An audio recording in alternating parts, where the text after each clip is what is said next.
Welcome everyone, myself advocate Karan Chhabra और आज हम जानेंगे डिफेमेशन के बारे में। डिफेमेशन यानी कि मानहानि। मानहानि एक्चुअली दो तरह की होती है, क्रिमिनल मानहानि या सिविल मानहानि। आज हम जानेंगे दोनों के लिए क्या क्या फीस लग सकती है एंड उनको केस होने पर क्या क्या पनिशमेंट दी जा सकती है। तो चलिए शुरू करते हैं। तो सबसे पहले तो हम जानेंगे कि डिफेमेशन होता क्या है। मान लीजिए एक व्यक्ति है जिसकी समाज में बहुत इज्जत है, बट एक दूसरा व्यक्ति है वो उस व्यक्ति से काफ़ी जलता है, तो वो दूसरे लोगों के सामने बोलकर, लिखकर या कुछ पब्लिश कर कर जो पहले वाला व्यक्ति है जिसकी समाज में बहुत इज्जत है उसका नाम खराब करने की कोशिश करता है। तो इसे हम डिफेमेशन कहते हैं। डिफेमेशन मानहानि। डिफेमेशन एक पनिशेबल ऑफेंस है आईपीसी के अंदर भी, एंड सेकेंडली ये टोर्ट भी है, तो इसके लिए कंपनसेशन का प्रावधान भी है। तो जैसा कि मैंने आपको बताया कि डिफेमेशन दो तरह का होता है, एक क्रिमिनल डिफेमेशन, एक सिविल डिफेमेशन। अगर हम क्रिमिनल डिफेमेशन की बात करते हैं तो हम आईपीसी की तरफ जाते हैं, आपराधिक मानहानि, जिसमें कि अगर कोई व्यक्ति आपका नाम खराब करता है या आपकी रेपुटेशन को हर्ट करता है, डिफेम करता है, तो उसे सजा दी जा सकती है 2 साल तक की, सेक्शन 500 ऑफ आईपीसी के अंदर। एंड सेकेंडली अगर हम सिविल डिफेमेशन की बात करते हैं तो उसमें आपको कंपनसेशन का प्रावधान है। यानी कि अगर किसी बंदे ने आपका मार्केट में नाम खराब किया, रेपुटेशन खराब की, एंड उसकी वजह से जो आपको आर्थिक लॉस हुआ है उसको कवर करने के लिए आप उसके ऊपर मानहानि का दावा लगा सकते हैं। ये वही दावे होते हैं जैसे कि हम सुनते हैं अक्षय कुमार ने 500 करोड़ का दावा किया या शाहरुख खान ने 200 करोड़ का दावा किया। ये उनकी रेपुटेशन हर्ट होती है मार्केट में, उन्हें कहना होता है कि उनकी वजह से उसको आर्थिक लॉस हुआ है, उस आर्थिक लॉस को कवर करने के लिए उसको कंपनसेट किया जाता है, उसे हम कहते हैं सिविल मानहानि। एंड सिविल मानहानि के लिए दर्ज कराने के लिए केस आपको कोर्ट में कोर्ट फीस देनी होती है।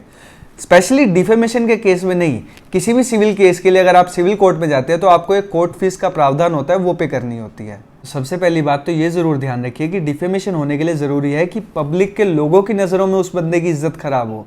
ये ना हो कि किसी व्यक्ति के कान में जाके कोई बात बोल दी एंड वो कहे कि डिफेमेशन हो गया। ऐसे डिफेमेशन नहीं होता। स्मार्ट थिंकिंग मेंबर्स है जो सोसाइटी के, उनकी नज़रों में जब तक उस व्यक्ति की इज्जत लोअर नहीं होती उस बंदे के कहे हुए वर्ड्स की वजह से, तो वो डिफेमेशन नहीं होगा।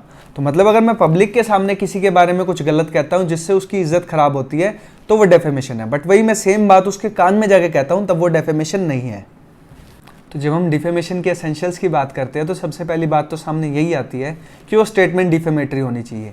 ये ना हो कि मैं किसी के बारे में सच बोल रहा हूँ एंड मुझ पर डिफेमेशन का केस हो जाए, ऐसा नहीं होता। मैं कुछ भी झूठ फैलाऊंगा किसी के बारे में जिससे उसकी रेपुटेशन हर्ट होगी, तभी डिफेमेशन का केस होगा।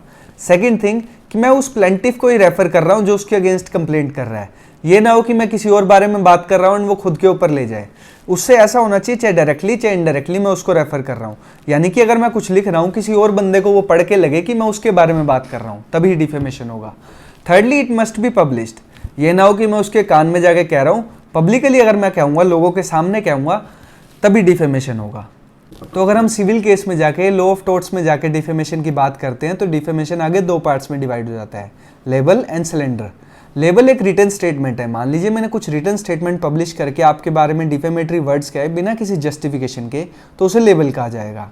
सेकेंडली अगर मैंने वही चीज़ें ओरली कही हैं बिना किसी जस्टिफिकेशन के, तो उसे सिलेंडर कहा। एंड सेकेंडली अगर हम क्रिमिनल डिफेमेशन की बात करते हैं तो सेक्शन 499 एंड 500 ऑफ आईपीसी उसे डील करते हैं।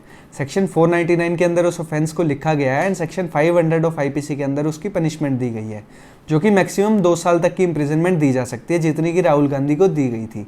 एंड अगर आपका कोई डिफेमेटरी वर्ड्स या कुछ कहता है, आपकी रेपुटेशन खराब करता है, तो आप उसके अगेंस्ट या तो सिविल केस या क्रिमिनल केस डाल सकते हैं, एंड आप दोनों केस भी एक साथ डाल सकते हैं।